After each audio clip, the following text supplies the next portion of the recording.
प्यारे विद्यार्थियों, राम राम। मैं हूं पीके वैद। स्वागत करता हूं आपके अपने यूट्यूब चैनल पे। और आप लोगों को जो तैयारी चल रही है हमारे यूट्यूब चैनल पे, आयुर्वेदिक उपचारिका और आयुर्वेदिक फार्मासिस्ट, जो आयुर्वेदिक उपचारिका और आयुर्वेद फार्मासिस्ट के विगत वर्षों में पूछे जाने वाले प्रश्न हैं उन्हीं को मैं सॉल्व करा जा रहा हूँ। और आने वाले समय में इन्हीं में से कुछ प्रश्नों को आपको मिलेगा देखने को। तो इस वीडियोस को आप विधिवत देखिए और लगातार तैयारी कीजिए। पिछले वीडियोस को आप लोगों ने नहीं देखा है तो उसे भी देख लीजिए और अपनी तैयारी को मजबूत कीजिए। प्रश्न नंबर 33 की चर्चा करेंगे। 32 प्रश्नों को नेक्स्ट वीडियो में मैंने आप लोगों को करा दिया था। प्रीवियस वीडियो में प्लेलिस्ट में जाके आप सारी वीडियोस को देख के अपनी तैयारी कीजिए। ये कौन सी धातु जीवन है? रस धातु, रक्त धातु, मांस धातु, शुक्र धातु। कौन सी धातु जीवन है ये बता दीजिए आप लोग। तो इसमें होगा 33 में कौन सा विकल्प सही होगा? इसमें बी विकल्प सही होगा, यानी रक्त धातु ये क्या होगा आपका जीवन है। रक्त अगर आपके शरीर में नहीं है, रक्त की कमी हो गई, एनीमिया हो गया, तो आपका जीवन संकट में आ जाएगा। इसीलिए रक्त धातु को जीवनीय धातु कहा गया है। प्रश्न नंबर 34 देखेंगे। शरीर में पैराथायराइड ग्लैंड कितनी होती है? शरीर में पैराथायराइड ग्लैंड कितनी होती है? तो 34 का विकल्प डी सही होगा। 4 की संख्या में पैराथायराइड ग्लैंड होती है। नोट कर लीजिए आप लोग। प्रश्न नंबर 35 देखेंगे। प्राकृतिक श्लेष्मा को कहा जाता है, प्राकृतिक श्लेष्मा को कहा जाता है अपर ओज, पर ओज, मज्जा और शुक्र। तो इसमें अपर ओज को प्राकृतिक श्लेष्मा कहा जाता है। नोट कर लीजिए। प्रश्न नंबर 36 देखेंगे। अग्न्याशय में कौन सा विपाक होता है? अग्न्याशय में कौन सा विपाक होता है? 36 का बी होगा अम्ल विपाक। क्या होगा? अम्ल विपाक होता है। इसमें आप लोग इसको जाने रहेंगे, इंपॉर्टेंट है, नोट कर लीजिए। प्रश्न नंबर 37 देखेंगे। अग्नियों में किस अग्नि को प्रधान अग्नि माना गया है? तो इसमें दिया है भूत अग्नि, धात्विक अग्नि, जठराग्नि, उपयुक्त कोई नहीं। तो कौन सा होगा? 36 का सी होगा, जठराग्नि। महर्षि चरक ने लिखा है कि अगर आपकी जठराग्नि यानी पाचन की जो कार्य करती है, एक अग्नि तो होती है जो आपकी चूल्हे में जलती है यानी भोजन को पचाती है, और दूसरी अग्नि जो आपके पेट में जलती है, यानी जब भी आप कुछ खाते पीते हैं तो आपके पेट में एक अग्नि जलती है जिसे जठराग्नि बोला जाता है। इस जठराग्नि का अगर आपकी शरीर में मंद हो गई है, जठराग्नि आपकी कमज़ोर हो गई है, तो आपको नाना प्रकार की व्याधियां घेर लेती हैं और आप बीमार हो जाते हैं और आपके पेट में सही से भोजन का पाचन नहीं होता है। और अगर भोजन का सही से पाचन नहीं होगा तो रस, रक्त, मांस, मेद, मज्जा, अस्थि और शुक्र का निर्माण नहीं होगा सही ढंग से, और आपका शरीर बीमारियों का घर हो जाएगा। तो इसीलिए सभी व्यक्तियों को ये प्रयत्न करना चाहिए कि अपने शरीर में जठराग्नि को कभी भी मंद नहीं होने देना चाहिए। और इसके लिए मैं आप लोगों को एक साधारण सा उपाय भी बता दे रहा हूँ। खाना खाने के आधे घंटे पहले आपको भरपेट, आधा पेट सलाद में, जैसे गाजर है, ककड़ी है, खीरा है और चुकंदर है, ये सारी चीज़ों को एक प्लेट में काट के और बैठ के आधा पेट सलाद खाना चाहिए। और आधा पेट सलाद खाने के बाद में आधा पेट आपको चावल, दाल, रोटी, सब्जी जो आप भोजन करते हैं वो करना चाहिए। कभी भी आपको मंदाग्नि यानी की समस्या नहीं होगी। आपकी जठराग्नि, जैसे आप सलाद खाते हैं तो आपकी जठराग्नि बहुत तीव्र हो जाएगी और आपको भोजन का पाचन बढ़िया होगा।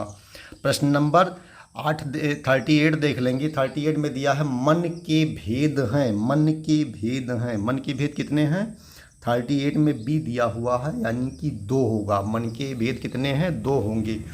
प्रश्न नंबर 39 देखेंगे। शुक्र में रसों की संख्या है 39। शुक्र में रसों की संख्या कितनी है? तो 5, 6, 1, 4। 5, 6, 1, 4 कितना होगा? आप लोग जान रहे हैं तो टिक कर दीजिए।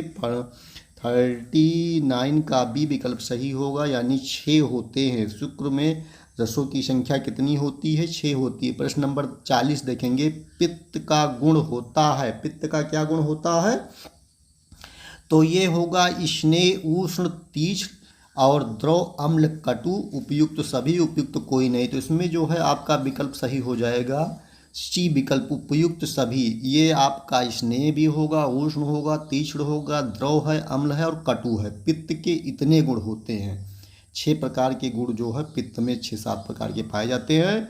तो इसमें आपका विकल्प उपयुक्त सभी सही हो जाएगा। 40 नंबर का आपका विकल्प सी सही होगा। नेक्स्ट प्रश्न देखेंगे, प्रश्न नंबर 41 देखेंगे। 41 नंबर में प्रश्न दिया हुआ है कि सोम आत्मक स्निग्ध मृदु आदि किसका गुण है। सोम आत्मक स्निग्ध मधु आदि किसका गुण है। शुक्र, कफ, ओज, मेद। 41 का सी सही होगा, ओज। ये सोमात्मक होगा, स्निग्ध और मृदु होगा, ओज होगा, इसे नोट करिए। प्रश्न नंबर 42 देखेंगे, रस संवाहन व स्वेद प्रवर्तन किसका कार्य है। रस संवाहन व स्वेद प्रवर्तन किसका कार्य है। प्राणवायु, व्यानवायु, उदान वायु, अपान वायु। कौन सा होगा बता दीजिए। 42 का विकल्प भी सही होगा, व्यान वायु। रस संवाहन व स्वेदन प्रवर्तन किसका कार्य है, व्यान वायु का। नोट करिए, इंपॉर्टेंट है। एक प्रश्न नंबर 43 देखेंगे, एक सामान्य व्यक्ति का समान मोनोसाइट काउंट कितनी होती है। मोनोसाइट्स काउंट कितनी होती है। 1 से 2%, 2 से 10%, 0 से 5%, 20 से 30%। 43 का आपका बी विकल्प सही होगा, 20 से 2 से 10%। नोट कर लीजिए, इंपॉर्टेंट है आप लोगों का। प्रश्न नंबर 44 देख लेंगे, मूत्र में प्रतिदिन उत्सर्जन होने वाली फास्फेट की मात्रा कितनी है।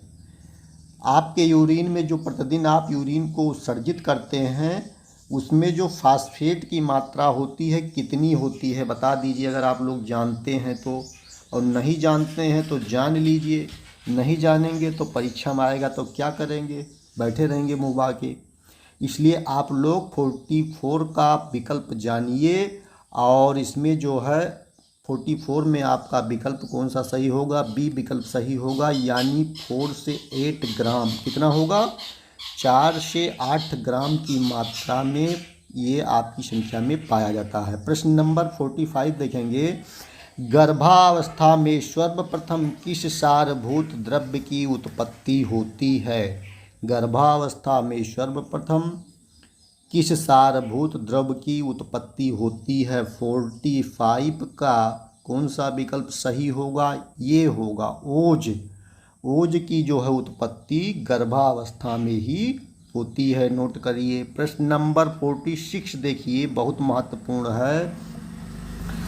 मन, अहंकार व बुद्धि को कहा जाता है। मन, अहंकार व बुद्धि को कहा जाता है। अहंकार, बाह्य इंद्रिय, प्रकृति, अंतरेंद्रिय। कौन सा होगा,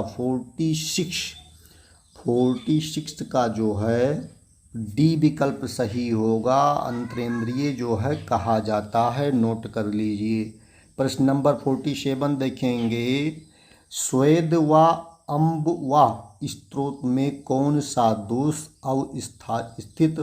अवस्थित है। कौन सा होगा, व्यान वायु, भाजक पित्त, समान वायु, उदान वायु। कौन सा होगा, 47 का सी विकल्प सही होगा, समान वायु। क्या होगा, समान वायु, इसे नोट कर लीजिए।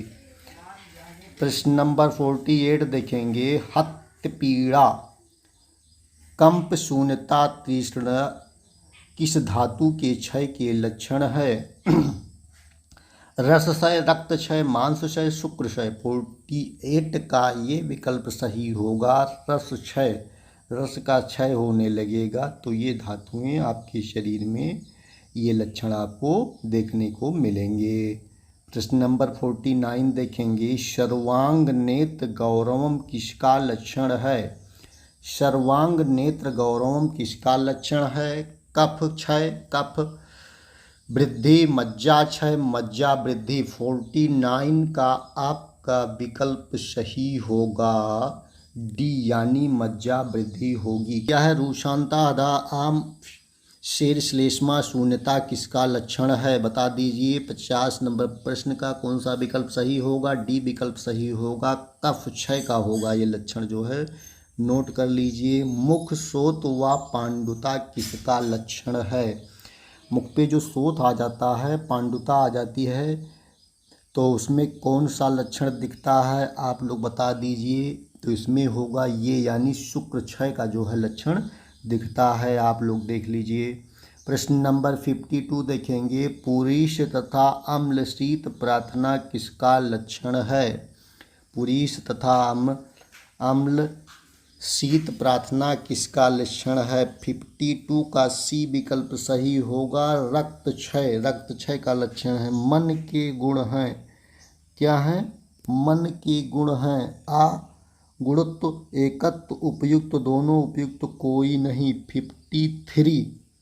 53 का कौन सा विकल्प सही होगा, सी विकल्प सही होगा, उपयुक्त दोनों, आगुणत्व और एकत्व जो है दोनों होगा।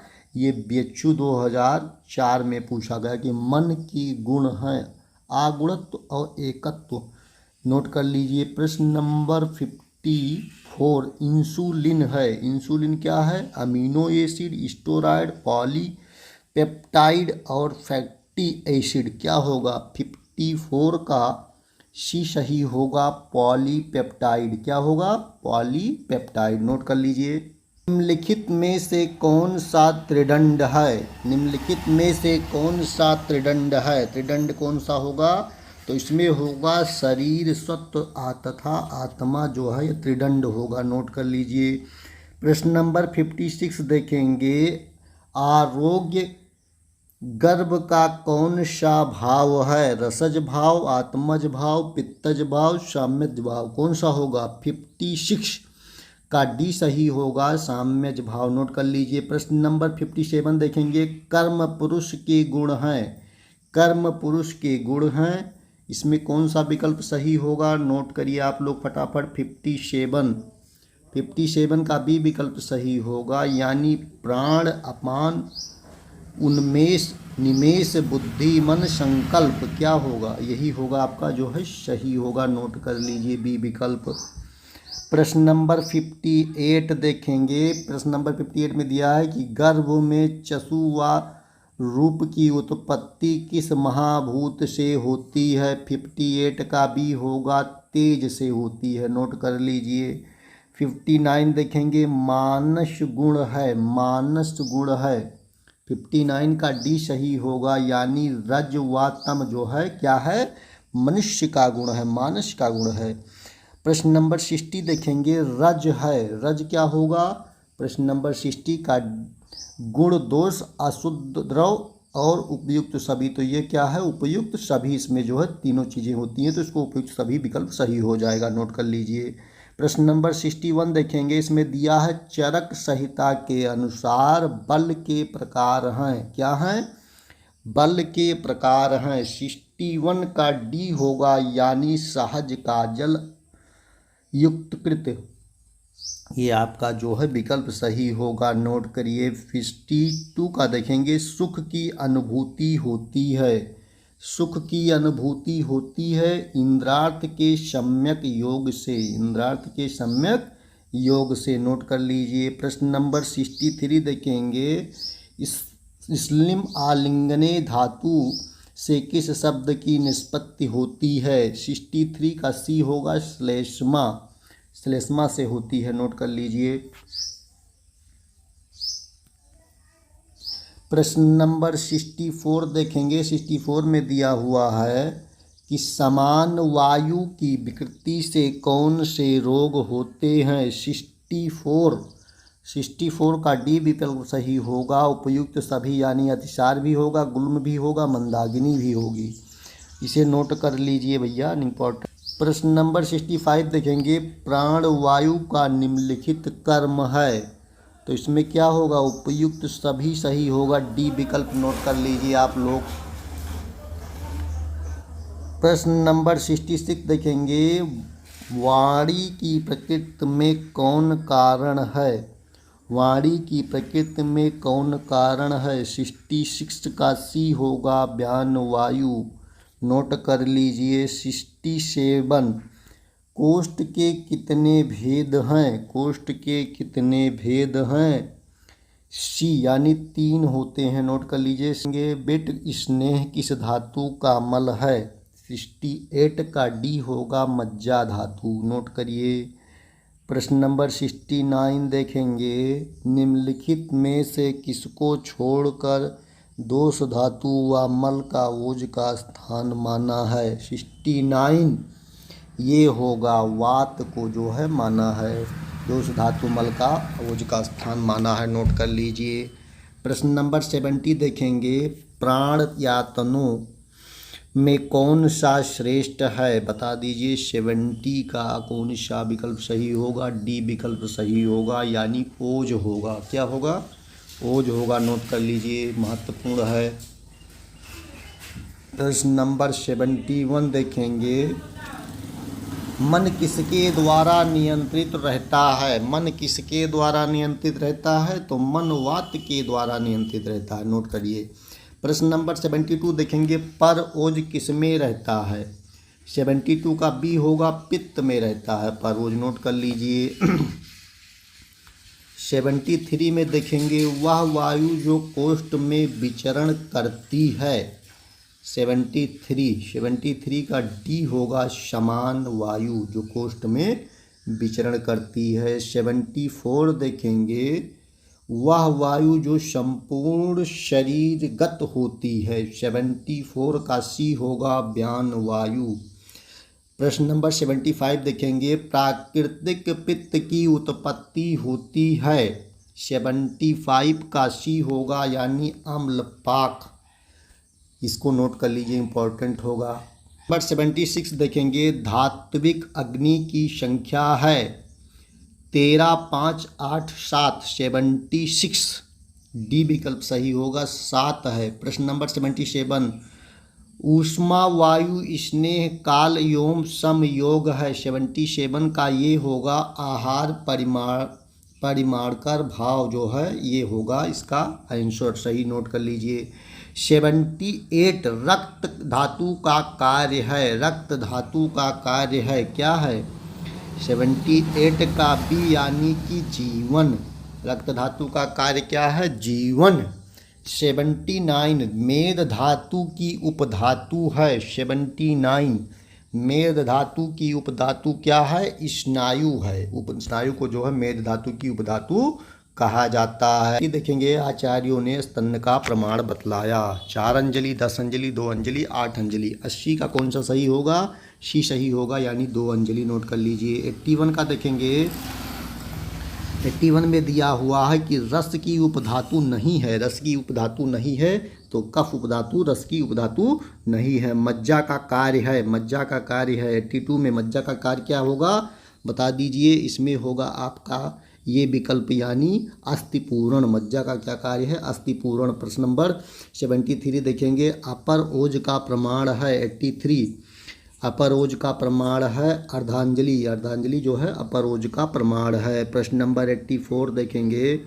इसमें दिया है शरीर में गति उत्पन्न करना किस धातु का कार्य है? 84 का बी होगा, यानी मांस धातु का कार्य जो है गति उत्पन्न करना है। प्रश्न नंबर 85 देखेंगे। 85 में दिया हुआ है कि रस रक्त मांस मेद आदि को कहते हैं। रस रक्त मांस मेद आदि को कहते हैं। 85 का डी विकल्प सही होगा, यानी धातु कहते हैं। रस रक्त मांस मेद मज्जा अस्थि और शुक्र जो है ये आपकी क्या हैं? धातुएं हैं। नोट कर लीजिए। प्रश्न नंबर 86 देखेंगे।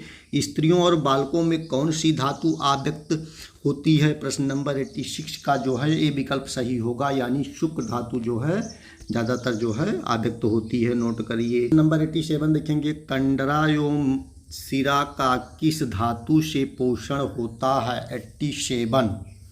87 का आपका विकल्प सी सही होगा। रक्त धातु से जो है कंडरा एवं सिरा का पोषण होता है। नोट करिए। प्रश्न नंबर 88 देखेंगे। 88 में दिया है स्तन्य उपधातु को कहते हैं। क्या कहते हैं 88 में बता दीजिए। ये विकल्प सही होगा। आप पे इसे कहते हैं, नोट कर लीजिए। प्रश्न नंबर 89 देखेंगे, ओज किस धातु का प्रसाद भाग है। 89 ओज किस धातु का प्रसाद भाग है, बता दीजिए। 89 का बी विकल्प सही होगा, यानी शुक्र धातु का प्रसाद भाग ओज होता है। जो निरंतर गतिशील हो उसे क्या कहते हैं। जो निरंतर गतिशील हो उसे क्या कहते हैं। 90 नंबर प्रश्न, इसमें जो है आपका डी विकल्प सही होगा, रस। जो निरंतर गतिशील हो उसे रस कहते हैं। प्रश्न नंबर 91 देखेंगे, दात्वा स्नेह जीवन तर्पण धारण आदि किसके कर्म हैं। 91 डी होगा, रस के कर्म हैं। नोट कर लीजिए। 92 देखेंगे, इसमें दिया हुआ है कि रक्त में लगभग कितने प्रतिशत रक्त कण रहते हैं। कितने प्रतिशत रहते हैं, जो लोग जान रहे बता दीजिए। 40, 55, 60, 10। 92 का ए होगा, 45% रक्त में लगभग 45% रक्त कण रहते हैं। नोट करिए। क्या है, रक्त का स्वाद क्या होता है। रक्त का स्वाद क्या होता है, अम्ल, कटु, नमकीन, कषाय। 93 का सी होगा, नमकीन होता है। रक्त का जो है स्वाद क्या होता है, नमकीन होता है। नोट करिए आप लोग। देखेंगे, अग्नि में कुल संख्या मानी है। अग्नि में कुल संख्या मानी है 13, 3, 2, 5। 94 का ये होगा 13। प्रश्न नंबर 95 देखेंगे, पित्त का मुख्य स्थान है। 95 का सी होगा, नाभि अमाशय। पित्त का स्थान क्या है, नाभि अमाशय। प्रश्न नंबर 96 देखेंगे, अंतःस्रावी ग्रंथि है। 96 का सी होगा, पीयूषिका जो है अंतःस्रावी ग्रंथि है। 97 देखेंगे, भाजक पित्त का स्थान है। 97 का ये होगा, यानी त्वचा जो है भाजक पित्त का स्थान है। 98 में दिया है कि व्यान वायु का मुख्य स्थान है। 98 का ये होगा, हृदय। क्या होगा, हृदय इसका जो है मुख्य स्थान है। नोट कर लीजिए कि तेजो जल का श्रावण किस अपव्यय से होता है। 99 तो बता दीजिए। 99 का ये विकल्प सही होगा, तारामंडल। नोट कर लीजिए, इम्पोर्टेंट है। प्रश्न नंबर 100 देखेंगे, रक्त धातु का मल है। रक्त धातु का मल है, सी होगा, यानी पित्त होता है रक्त धातु का। 100 प्रश्नों को सॉल्व करा दिया गया है, ये मॉडल पेपर। नेक्स्ट वीडियो में आगे इसके आगे वाले मॉडल पेपर को सॉल्व कराया जाएगा। चैनल पे आए हुए नए मेहमान हैं तो पुनः कह रहा हूँ, आप लोग लाइक, शेयर और सब्सक्राइब कर लीजिए। आपका एक लाइक और एक शेयर सब्सक्राइब हमको जो है मोटिवेट करता है ऐसे ही वीडियोज़ बनाने के।